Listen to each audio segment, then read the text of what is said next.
हाँ, जय हिंद दोस्तों, वंदे मातरम। राजनीतिक उठापटक अपने आप में काफ़ी बड़ा वर्ड है, नहीं?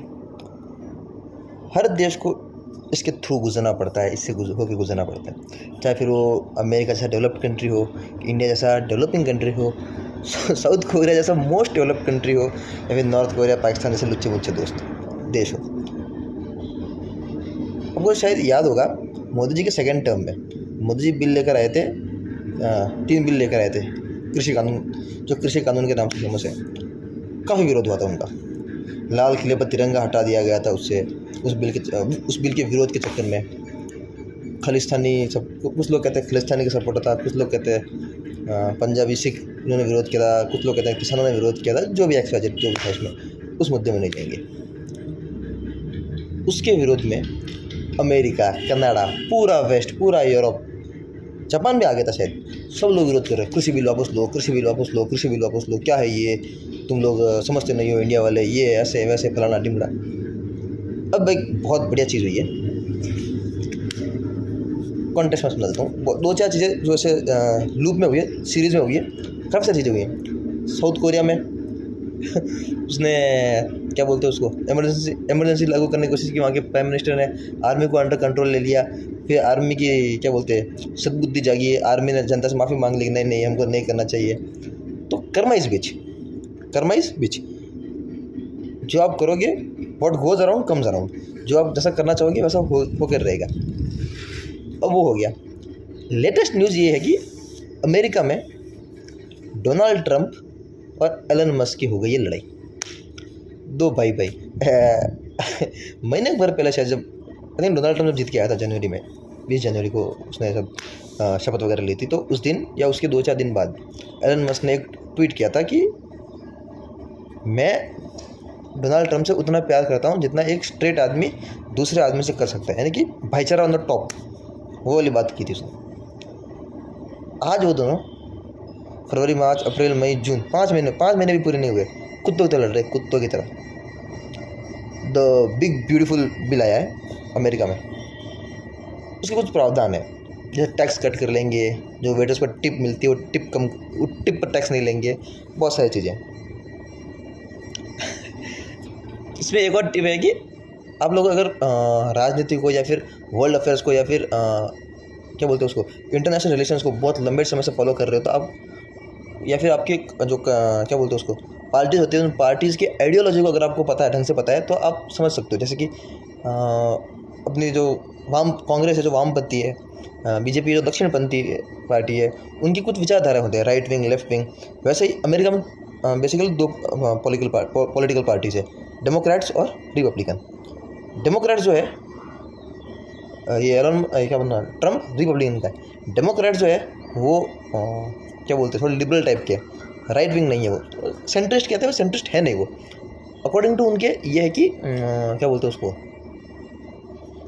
ग्लोबल वार्मिंग जैसी चीज़ें एग्जिस्ट करती है, उनको बचाना है, वर्ल्ड हेल्थ ऑर्गेनाइजेशन को सपोर्ट करना है, पैसे देने हैं, नेटो में इन्वेस्ट करना है। अब देख सकते हो, जब जो बाइडेन आया था तो उसने सब ये चीज़ें की थी। जब कोविड आया था तब ट्रम्प ने WHO से विड्रॉ कर लिया था, वर्ल्ड हेल्थ ऑर्गेनाइजेशन से उसने विड्रॉ कर लिया था। उसने कहा कि नहीं, ऐसे कोई चीज़ नहीं होती है, फालतू ये सब चाइना सपोर्ट कर रहा है, उसने ये बोल दिया था। लेकिन जब बाइडेन आया, बाइडेन आते पहला फैसला उसने क्या किया था कि पहला फैसला उसने इराक के साथ वो डील कैंसिल करी थी, ईरान से सैंक्शन हटाए थे। दूसरा फैसला उसने हाथों हाथ पेरिस समझौता में साइन किया था। पेरिस समझौता क्या है, जो क्लाइमेट चेंज को और क्लाइमेट अफेयर को, ग्लोबल वार्मिंग को, पोलर आइस मेल्टिंग को, उसको सबको मानता है कि भाई हाँ ये चीज़ें होते हैं, ग्लोबल वार्मिंग को बचाना है, हमें क्लाइमेट चेंज को बचाना है। ये इनका काम है, जो बाइडेन वाली पार्टी का। डोनाल्ड ट्रंप वाली पार्टी सीधा कहती है कि क्या है, कुछ नहीं होता ग्लोबल वार्मिंग वगैरह, ये धरती का काम है, धरती अपने आप खुद को रिपेयर कर लेती है 135 साल बाद। डोनाल्ड ट्रंप के समर्थन ये कहते हैं कि 2036 में, शायद 36 या 38 में इतनी ठंड पड़ेगी कि ये जो बर्फ़ है ये 10-15 मीटर नीचे आ जाएगा, और लॉन्जिट्यूडनल देखे तो 10-15 मीटर और नीचे आ जाएगा। यानी कि रशिया का जो काफ़ी सारे जो ऊपर बना रखे पोर्ट्स, वो सब पिघल जाएंगे, मतलब फ्रीज हो जाएंगे। ये डोनाल्ड ट्रंप के जो फॉलोअर्स है, डोनाल्ड ट्रंप की पार्टी वाले, जो ये मानते हैं, ये एक्चुअली मानते हैं कि ग्लोबल वार्मिंग जैसी कोई चीज़ होती नहीं है। 10 साल पहले 2011 मैंने एक आर्टिकल पढ़ा था, उसमें यह था कि अगले 100-150 साल में अगर 1.5 मीटर बढ़ता है समुद्री लेवल, क्या बोलते हैं, सी लेवल में राइज अगर 1.5 मीटर का राइज आता है तो मुंबई डूब जाएगी पूरी। 7 द्वीपों की मुंबई डूब जाएगी। ये मैं 10 साल पहले पढ़ा था, यानी कि 2115 में से कुछ हो जाएगा। डोनाल्ड ट्रंप की पार्टी ये मानती है। तो डोनाल्ड ट्रंप की पार्टी डायरेक्ट मानती है कि ग्लोबल वार्मिंग जैसी कोई चीज़ होती नहीं है। उनका समर्थन भी वही मानते हैं। जैसे बीजेपी के समर्थन ये मानते थे कि राम मंदिर बनना चाहिए। बीजेपी वालों ने राम मंदिर बना दिया। जो मेजोरिटी जनता चाहती है पार्टी वही करती है। डोनाल्ड ट्रंप ने देखा कि भाई मेरे जनता को कोई लेना देना नहीं इलेक्ट्रिक व्हीकल से। डोनाल्ड ट्रंप बोल भी रहा था, we want every type of vehicles, हर प्रकार के व्हीकल चाहिए हमको, कंबस्टन वाले, फ्यूल्स वाले, गैसोलीन वाले। तो हम इस पर इलेक्ट्रिक व्हीकल पर हम क्यों दें? इंडिया में दे रहे हैं, हम क्या बोलते हैं उसको, डिस्काउंट दे रहे हैं, सरकार सब्सिडी दे रही है कि भाई आप इलेक्ट्रिक व्हीकल खरीदो। अमेरिका ने बोला कि यार ये क्या फालतू खर्चा। वो DOGE department of government efficiency establish किया था डोनाल्ड ट्रंप ने आती, जिसका मुखिया ये था एलन मस्क। तो उसको अब ख़त्म कर रहे हैं ये लोग। क्या किया, नहीं हम नहीं देंगे, क्या है ये इलेक्ट्रिक व्हीकल पर क्या है फालतू खर्चा हो रहा है, फर्जीवाड़ा ये, तो हम जो भी डिस्काउंट दे रहे हैं वो नहीं हो रहा।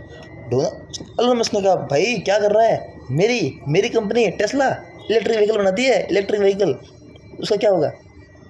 उसने कहा क्या इलेक्ट्रिक व्हीकल, कोई इलेक्ट्रिक व्हीकल नहीं होती है, जो मैंने बोला वो हो गया, अब डिस्काउंट नहीं दूंगा।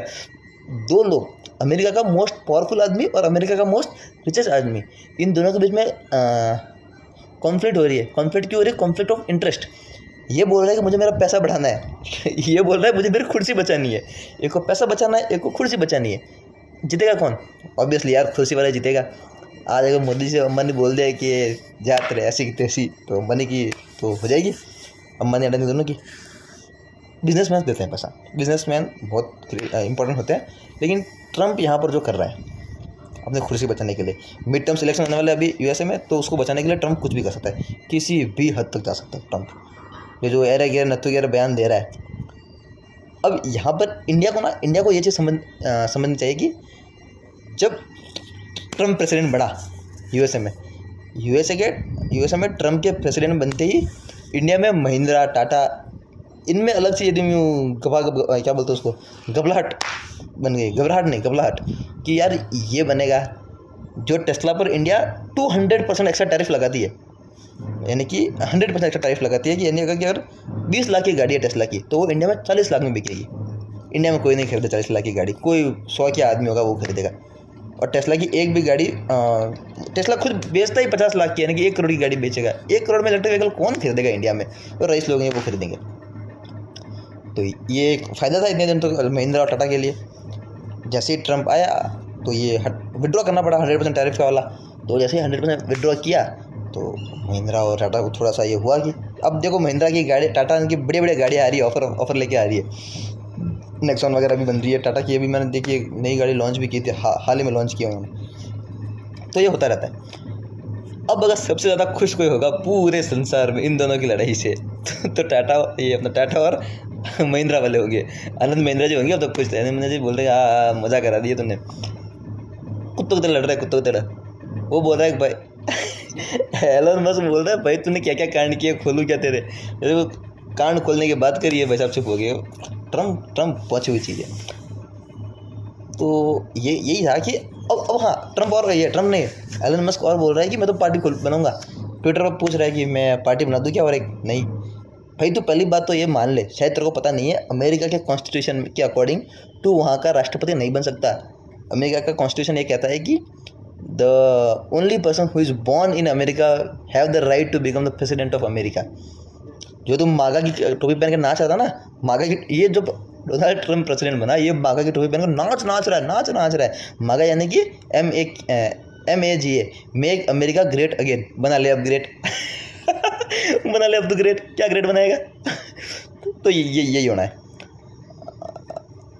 अब ये नाचो क्या ही करेगा। तो हाँ, ये तू बन नहीं सकता प्रेसिडेंट अमेरिका का। तू पार्टी बना ले, फिर किसी को बना ले। ये ट्रंप ये इतना वेला बैठा है, एलन मस्क इतना वेला बैठा है, हर ट्वीट का जवाब दे रहा है। ये बोल रहा है कि किसी ने बोला कि जेडी वेंस को बना दो क्या? हाँ बना दो जेडी वेंस को।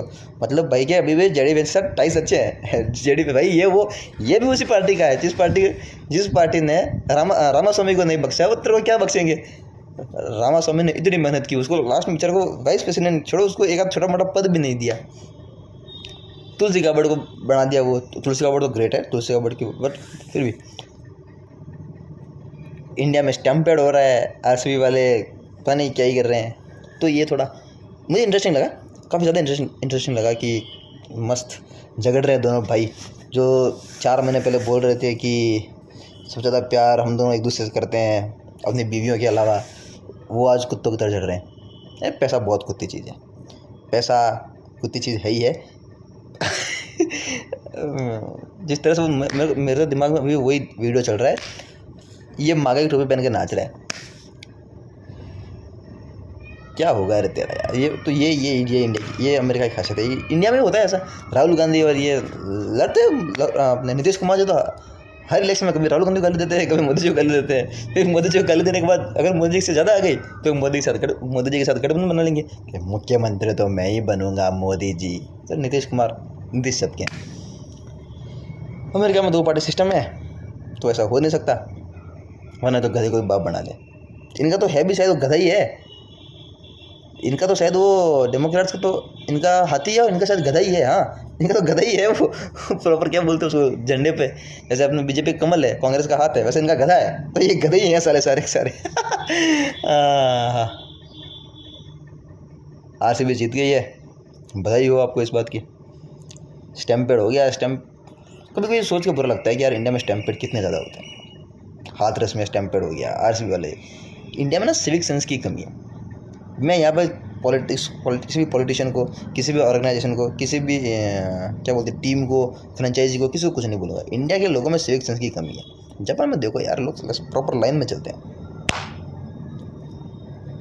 ठीक है यार, यही बताने के लिए आया था। मैंने कहा क्या मस्त चीज़ हुई है, लोगों को पता नहीं है, लोग देख रहे हैं क्या ये। मेरे पास में जो बैठता है एक लड़का, मेरा दोस्त, काफ़ी अच्छा दोस्त है, वो बोला कि भाई ये क्या है ट्रम्प का। फिर मैंने उसको समझा, मैंने कहा ये चीज़ें होती है। मैंने कहा शेयर करते हैं, काफ़ी दिन हो गया वीडियो बनाए हुए, सिर्फ बना दिया बैठे।